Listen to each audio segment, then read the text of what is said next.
Hey world, I am Dan Brown and this is POGOBAT. So I recently got this email from Jake. Hey Dan, I'm curious what you think about the new YouTube comment system. I'm not really a fan, but maybe it's because I haven't really figured them out yet. Thanks, Jake. Thanks, Jake! So my girlfriend actually recently sent me a link to a cute little ukulele ditty by Emma Blackery. I don't know, maybe you've seen it.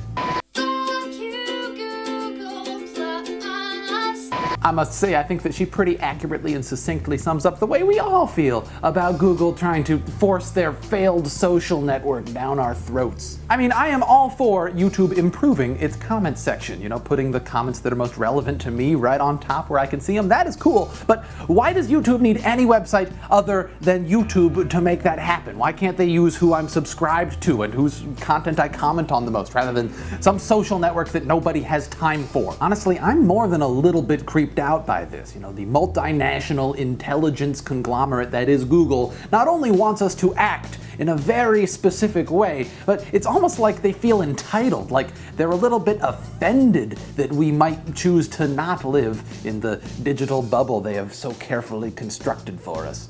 Google says those wishing to opt back into using Google after their time in the village will be allowed to do so if they agree to be branded with a whimsical G on their foreheads to label them doubters. If you don't want to give us complete access to your most private thoughts and feelings, that's fine.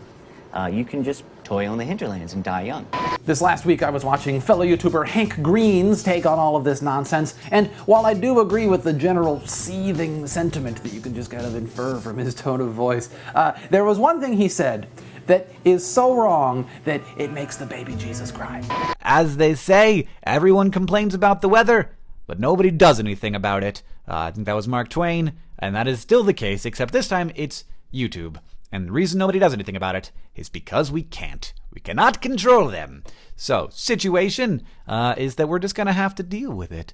No, Hank! I mean, yes, okay, he is correct that there's nothing we can do in the immediate short term to make YouTube change course, but if we play a long game, we can absolutely chip away at Google's ability to, and really incentive to, bully its users. The only reason that a video sharing site is in a position to strong-arm its users into adopting a particular social network is because they have a monopoly. Everyone who watches video online watches it on YouTube. You know, if there was another video sharing site out there with even like 5% market share, you know that YouTube would think twice before pulling some bullshit on us like this. Right the F now is when we should start giving other video sharing sites a chance. You know, I'm not saying that we should stop using YouTube per se. You know, Rome wasn't built in a day, and truth be told, it still has the best API as far as I can tell of any video sharing site that's out there.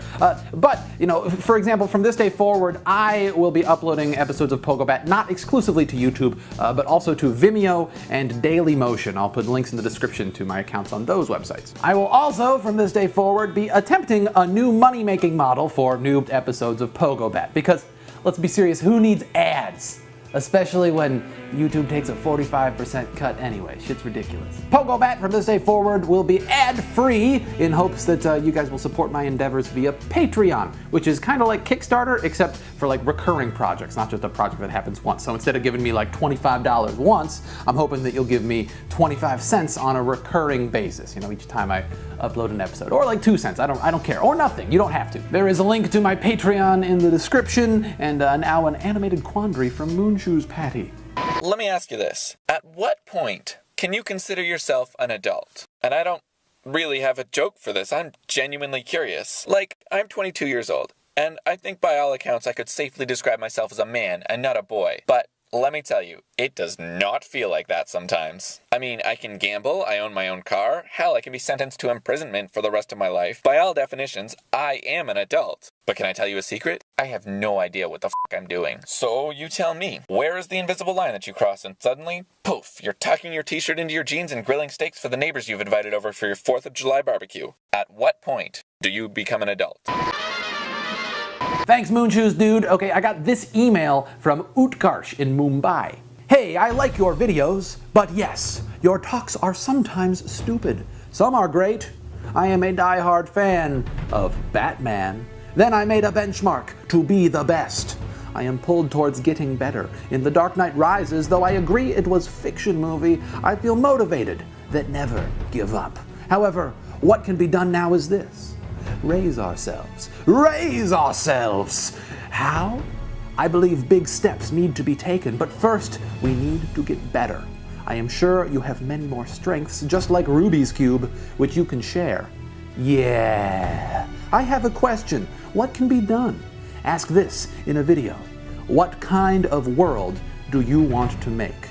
Do reply. What do you think? Utkarsh from Mumbai. Okay, the Dark Knight movies are totally badass. I am totally with you right there and am totally flattered that you're drawing parallels between them and my content here on the internet. But the entire reason that Bruce Wayne is able to be Batman is because of how filthy freaking rich the dude is. I mean, I'm sure you see this in Mumbai, Utkarsh. The distribution of wealth on this planet is just way out of whack, all sorts of out of whack, and I'm not convinced that Batman is really helping us with that. They are fun movies. But in the real world, leaning on high-powered billionaires to keep us safe, I don't think is a very good strategy. Time and time again, high-powered billionaires have demonstrated that their number one priority is remaining rich and powerful. So ultimately, Utkarsh, I do agree with you. We must raise ourselves. Raise ourselves by raising the minimum wage and passing progressive tax policies. So that just about does it for this week's episode of POGOBAT. Thank you very much for watching. I hope you enjoyed it. If you found anything that I said to be ill-informed, I would implore you to inform me. If you find yourself inspired, I would implore you to extrapolate. You can do those things by uploading a video to any video sharing website with the hashtag POGOBAT in the title. Also send me an email, danbrownuniverse@gmail.com, with a link to that video so I'm sure to see it. Or if you just have an idea as to something that we should talk about in a future episode of POGOBAT, or if you just want to shoot the shit with me, I love talking to you guys. So anyway, until next time, please don't be as If you like what you just saw, if Dan put you in a state of awe, subscribe to him and click the orange button. It really means something. If you do that, that'd be really cool.